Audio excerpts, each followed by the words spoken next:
Last night I found something behind the east wing door. I wish to God I had not looked.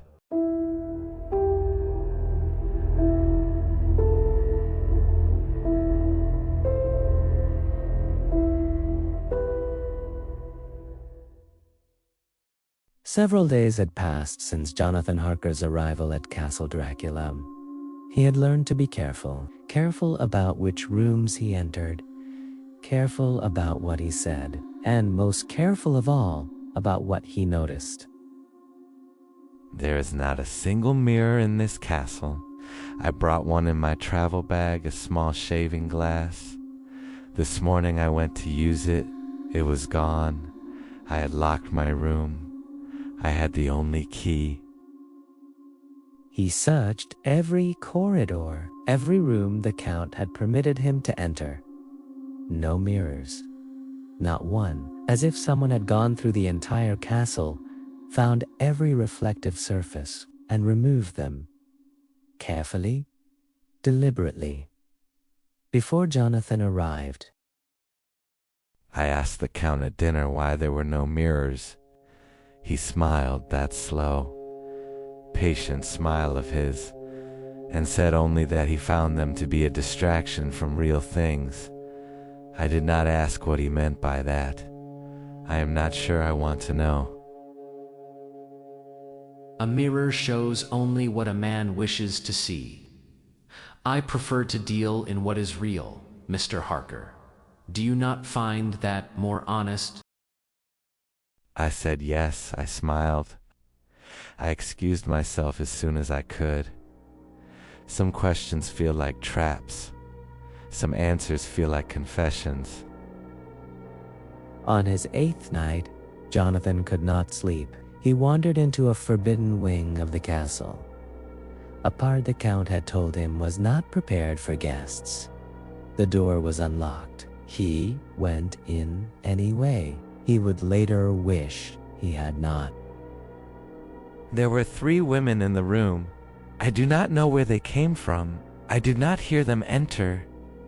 One moment the room was empty. The next, they were simply there, standing in the moonlight, watching me.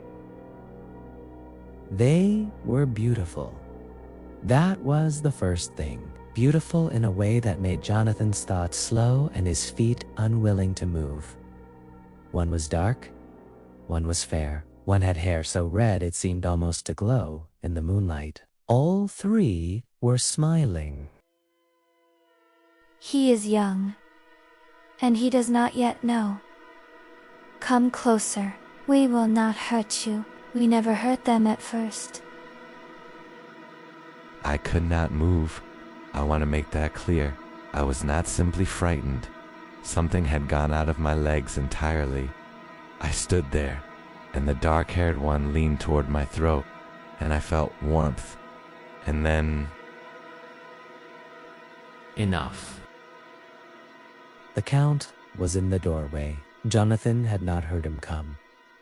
No one had heard him. He crossed the room in what seemed like a single movement and stood between Jonathan and the 3 women. His face was something Jonathan had no word for. Beyond anger, beyond fury, something older than both. This man belongs to me. Touch him, and you will answer for it in ways you have not yet imagined. The women retreated, laughing. The sound of their laughter followed Jonathan all the way back to his room. He locked the door. He pushed a chair against it. He sat on the bed until morning without sleeping, without moving, listening to the castle breathe around him. The next morning, Jonathan made a decision. He was going to find a way out of this castle, or he was going to understand exactly what he was trapped inside. He chose, first, to understand. I've been counting. There are 50 large wooden boxes in the cellar. Each one is filled with dark earth, the kind you find in graveyards. Each one is sealed. Each one is addressed to London. This was the legal work Jonathan had been brought here to complete. Property transfer. A nobleman purchasing an estate in England. He had thought nothing of it. Until now, until he understood what the boxes meant. He is not moving to London for the society, not for the weather, not for business. He is sending the earth ahead of him, the earth he sleeps in.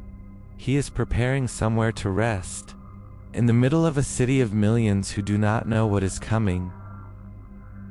Jonathan sat with that thought for a long time. Then he picked up his pen. He began to write a letter to Mina, his fiancée, waiting for him in England. He wrote carefully. He chose every word. He did not say what he had seen. He did not say what he feared. He said only, My darling Mina, I am well. The work is nearly complete. I will be home soon. Do not worry if my next letter is delayed. I love you. Whatever happens, remember that I love you. It was the first letter he had written that he did not believe he would send. I made myself go back to the cellar. In daylight, if daylight matters here, I needed to know. I opened the largest box, and I found him. The Count, lying in the box of earth, eyes open. Not sleeping. Not in any way Jonathan understood sleep. Something between death and waiting. His face was different.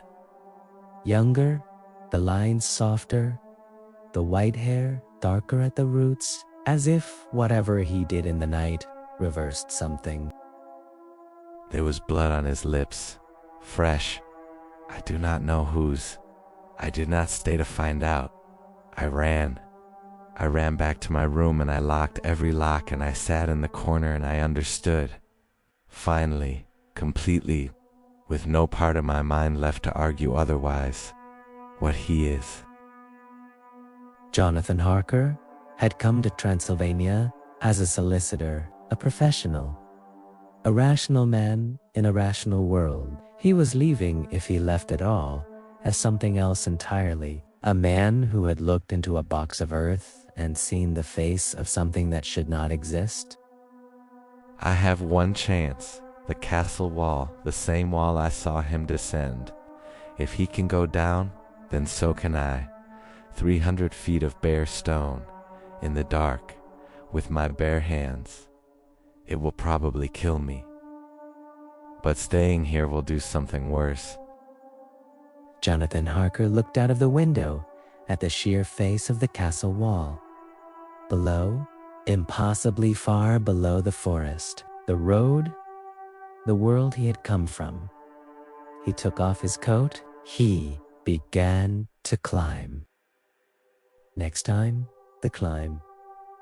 What Jonathan finds at the bottom, and in England, a ship arrives in Whitby Harbor. Every sailor on board is dead. The captain is lashed to the wheel. In his log, one final entry. One word, written over and over until the ink ran out.